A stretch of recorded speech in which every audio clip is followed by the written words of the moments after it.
Sir being a poet हमारे viewers को तजस्सुस होंगे कि सरदार अली शाह साहब कुछ पोइट्री इनलाइटन करें हमारे व्यूअर्स को पोइट्री से। और मैं कहता हूँ कि I am a poet by passion and politician by compulsion. मैं उनको कहूँगा कि अपने आंखों में सपने सजाओ, आंखों में ख्वाब रखो, सखर आई भी खिलाते। Welcome to another exciting episode of podcast Campus Chronicles by Public Speaking and Literary Club of Sakraivia University. Today, I am privileged to host one of the renowned personalities. He is not only known in the domain of politics, but he possesses great acumen of literary insight.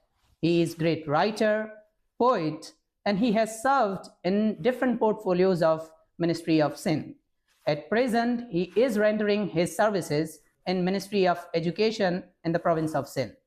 You have rightly identified, I mean Sayyid Sardar Ali Shah Sahab. Sir, we give you warm welcome in our podcast Campus Chronicles. Thank you. Being a minister of education, you are well known to people as a politician.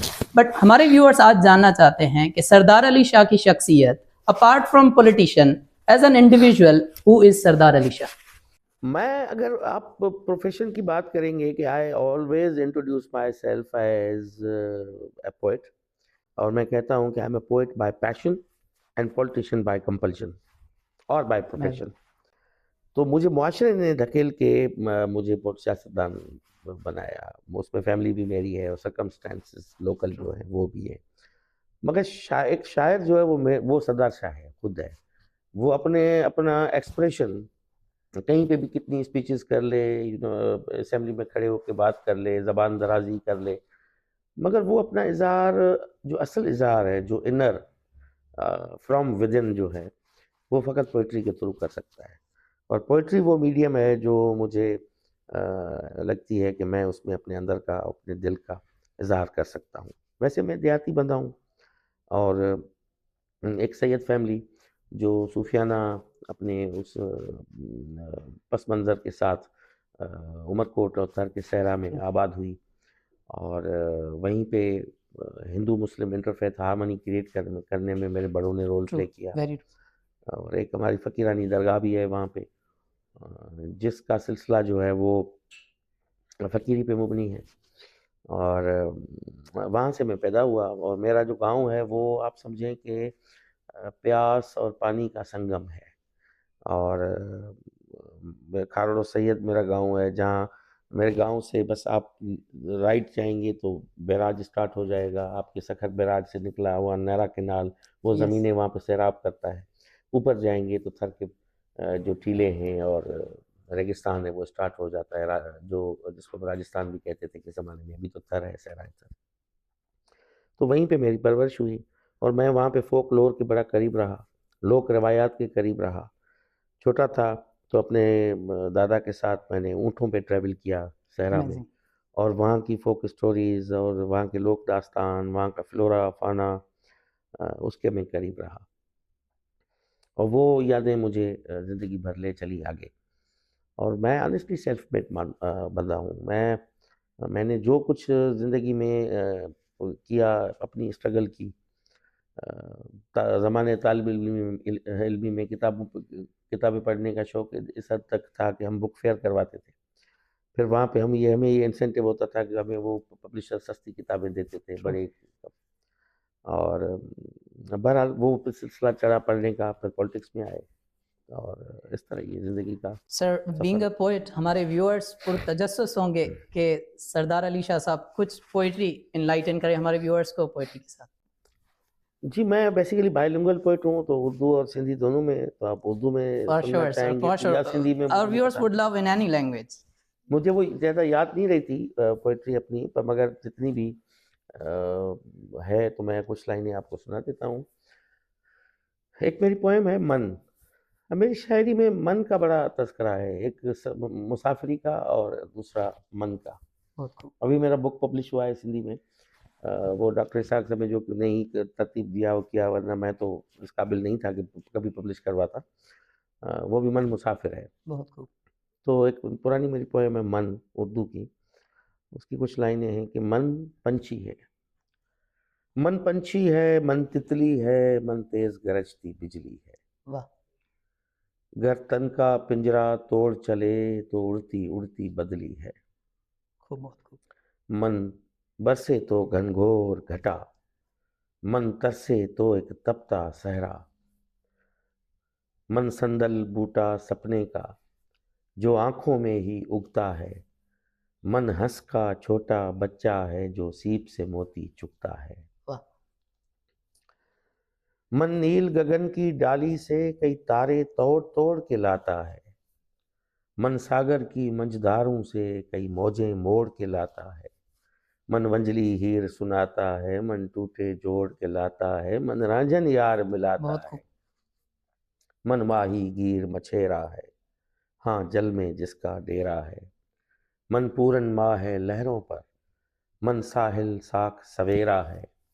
मन हंसता बसता Verona, मन अशकों का आबाद नगर। मन तेज हवा का झोंका है, मन आवारा आजाद नगर। मन मट्टी है, मन माता है, मन दारा है, मन दाता है। मन दुनिया में दिलदार वतन, मन तेरा मेरा यार कफन। वाह, बहुत खूब सर, बहुत खूब। सर, आपकी शख्सियत हालिया में एक बड़े अचीवमेंट के साथ ही पहचानी जा रही है। सिंध गवर्नमेंट ने एक रिमार्केबल इनिशिएटिव लिया था टीचिंग लाइसेंस का।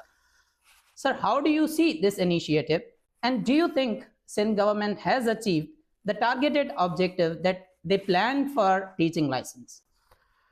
Actually, the rationale behind this whole achievement and the move was that I realized that without having a quality teacher in our system, we could not be able to achieve the goals what we want. देखिए, पूरी दुनिया में जितने भी disciplines हैं, professional जितनी भी fields हैं, उन प्रोफेशनलिज्म में लाइसेंसिंग का एक बहुत बड़ा रोल है। एक टीचर जो है वो बिना लाइसेंस के और विदाउट कंटेंट नॉलेज और पेडागॉजी चेक किए आप किसी को भी दे देते हो कि स्कूल में जाके बच्चों को पढ़ाओ, फिर तो आप ऐसे करेंगे। विदाउट ड्राइविंग लाइसेंस आप किसी को भी दे दो गाड़ी जाके चलाए। विदाउट आप लाइसेंस दिए आप डॉक्टर को छोड़ दो, वो जाके इंसानी जिंदगी के साथ खेले। विदाउट लाइसेंसिंग या सर्टिफिकेशन आप एक इंजीनियर को छोड़ दो, वो जाके बिल्डिंग बनाए। और गन दे दो किसी के भी, जिसको चाहे उसको गन दे दो, वो जाके गन चलाए विदाउट हैविंग लाइसेंस। तो मैं इस बात का था कि पूरी दुनिया में सबसे मुश्किल तरीन जो काम है वो है एक उस्ताद बनना, एक टीचर बनना। वो भी जितनी भी आप नीचे लेवल पे, फाउंडेशनल लेवल पे आप जाएंगे, वो बहुत मुश्किल और बड़े एक मेरिटोरियस प्रोसेस से गुजर के फिर वो रखते हैं उसको।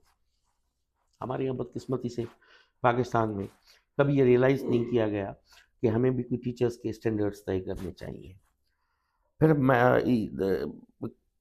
Keeping that aspect in view, मैंने ये रियलाइज़ किया कि स्टेडा को हम स्ट्रेंथन करें और Sindh teachers education development authority उसका रोल हम बढ़ाएं और उसमें हम टीचिंग लाइसेंसिंग का हम एलिमेंट शामिल करें।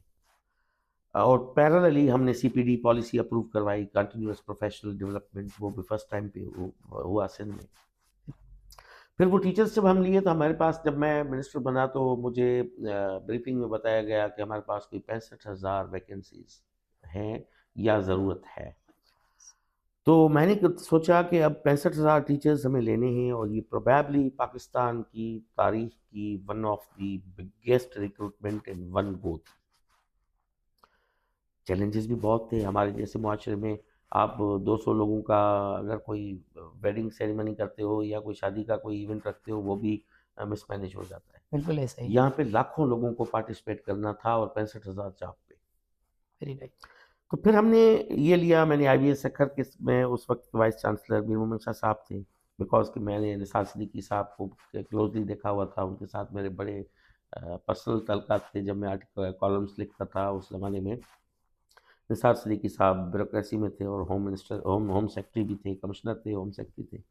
वो फ्रीक्वेंटली मेरे साथ टच में रहते थे। मुझे पता था कि उनकी आंखों में कौन से सपने पल रहे हैं। Very right.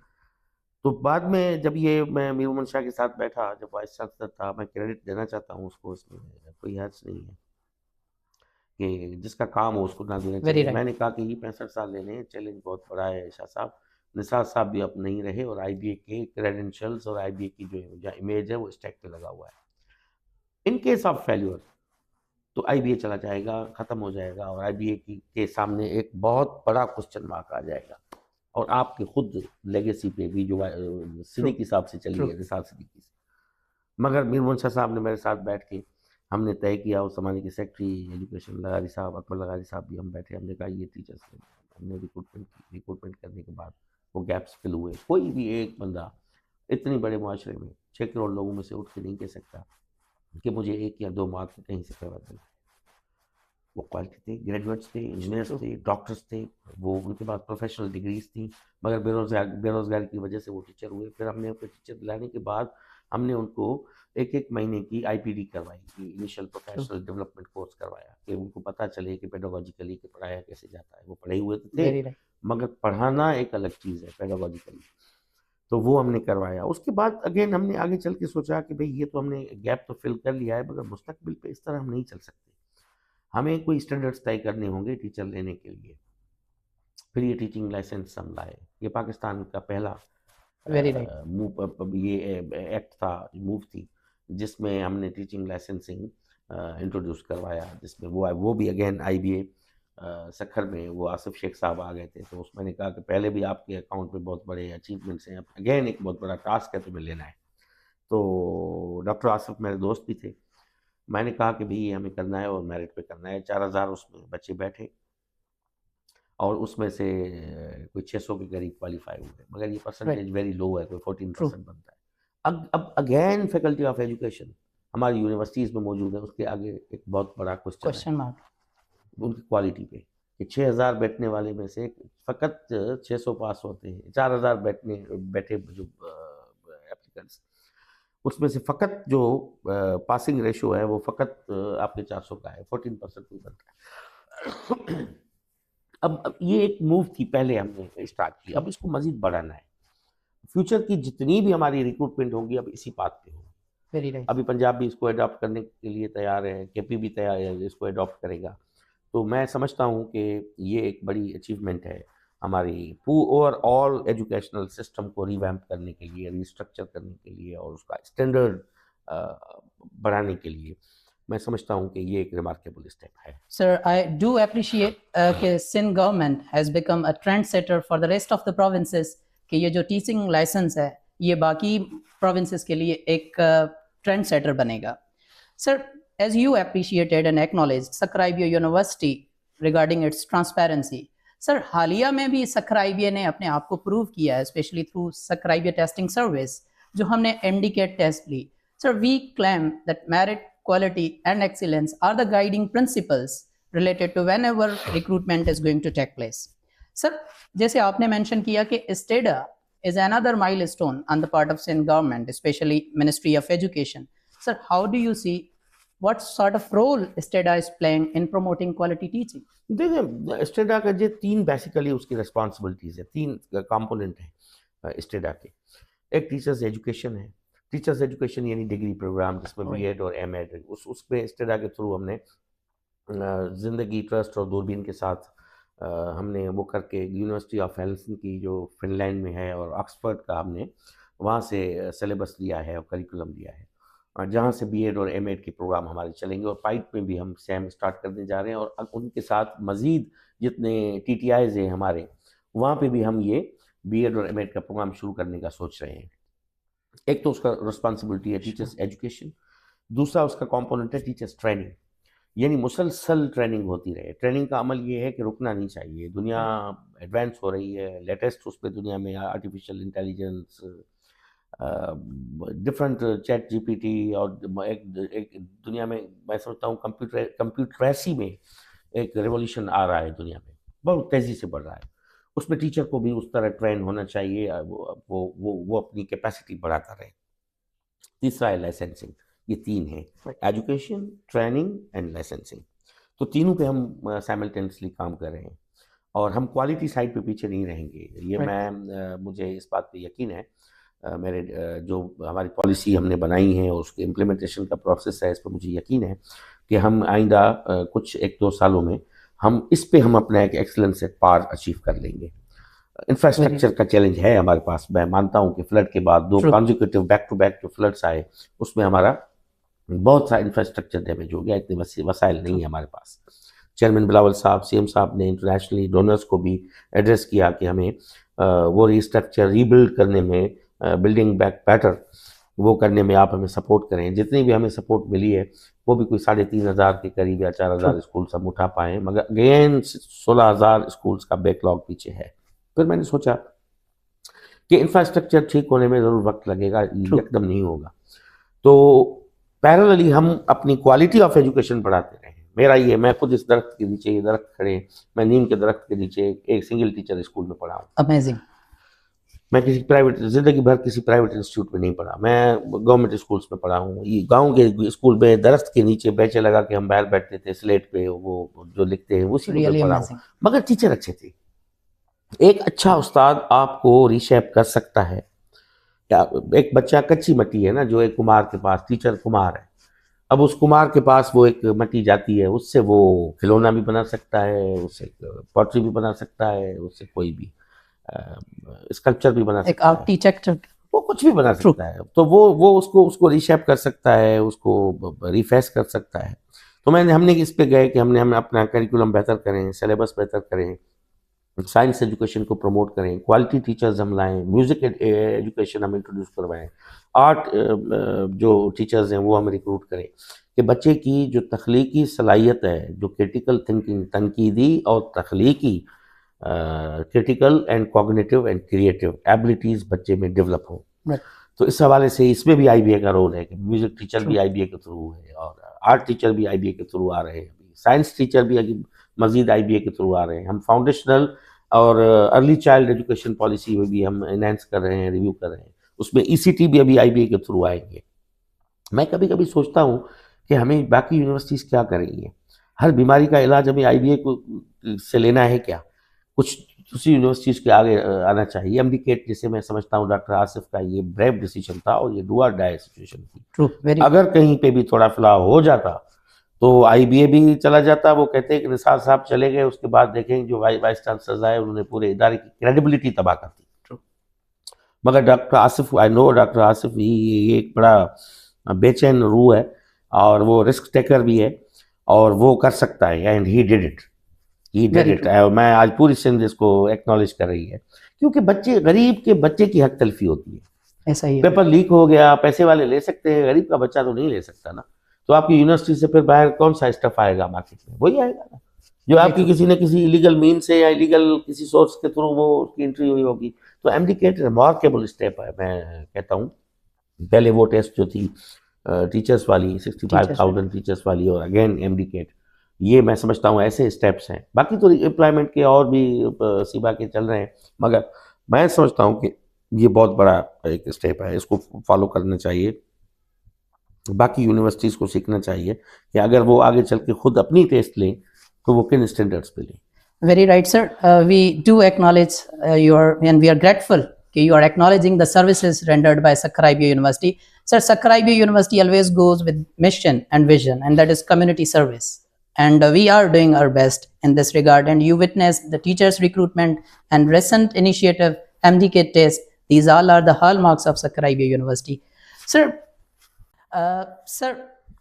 हमारी youth, a major chunk of this country lies with youth. Sir, Sardar Ali Shah एक हम्बल बैकग्राउंड से अपनी जर्नी को आगाज़ करते हैं और पॉलिटिक्स में आज एक मोतबर नाम की हैसियत से जाने जाते हैं। तो सर, आपका मैसेज उस यूथ को क्या होगा कि how they could, if they wish to come into the politics, sir उनके लिए क्या राहें हैं, क्या चैलेंजेस हैं दे वुड विटनेस, और क्या कौन सा रोल वो अपना प्ले कर सकते हैं? मैं उनको कहूँगा कि अपने आँखों में सपने सजाओ, आंखों में ख्वाब रखो, ख्वाबों की फिर ताबीर के लिए जुस्तजू करो, उसके पीछे चलो। ख्वाबों के बगैर आंखों का काम फकत बीनाई नहीं है कि आप देख सको चीज़ों को, मगर उसमें कुछ ख्वाब हो, जो कुछ देख रहे हो चाहे उससे मुतमईन हो, वैसा हो या इससे और बेहतर हो। ये ख्वाब का काम है। दुनिया ख्वाबों ने तब्दील की है। जिन लोगों ने ख्वाब देखे, अपनी आंखों में ख्वाब रखे, ख्वाब रखो, उसको परसू करो। अपनी ज़ात पे एतमाद रखो वेरी ट्रू। कि आप क्या कर सकते हो। ये जो महरूमी का रोमांस है उससे बाहर निकलो, इन्फ्राटी से बाहर निकलो। अब दुनिया ग्लोबल हो चुकी है, दुनिया कनेक्टिंग है। guys sitting in Sakhar and a guys sitting in San Francisco, they are all together at zero distance. अब वो टाइम एंड स्पेस वाला वो फ़र्क नहीं रहा है, ये टेक्नोलॉजी है, इसमें आगे बढ़ो। अपनी मिट्टी, अपनी धरती, अपनी तहजीब, अपनी सकाफ़त को जहन में रखो, फरामोश नहीं करो उसको, क्योंकि वो आपका असास है। आप ये भी रखो कि ये सिंधु दरिया जिसके हम किनारों पे बैठे हुए हैं, ये आलिशान यूनिवर्सिटी यहाँ पे कायम है, इस दरिया ने दुनिया को तहजीब दी है। आप क्या थे माजी में, अब कहाँ जाना है। तो मैं समझता हूँ कि यूथ अगर ख्वाब बड़े रखेगा तो यकीनन उसकी ताबीर भी बड़ी होगी, अगर ख्वाब छोटे रखेगा तो उसकी ताबीर बड़ी होगी। Very true, sir. As it is said, shoot for the moon. Even if you fall, you would be among the stars.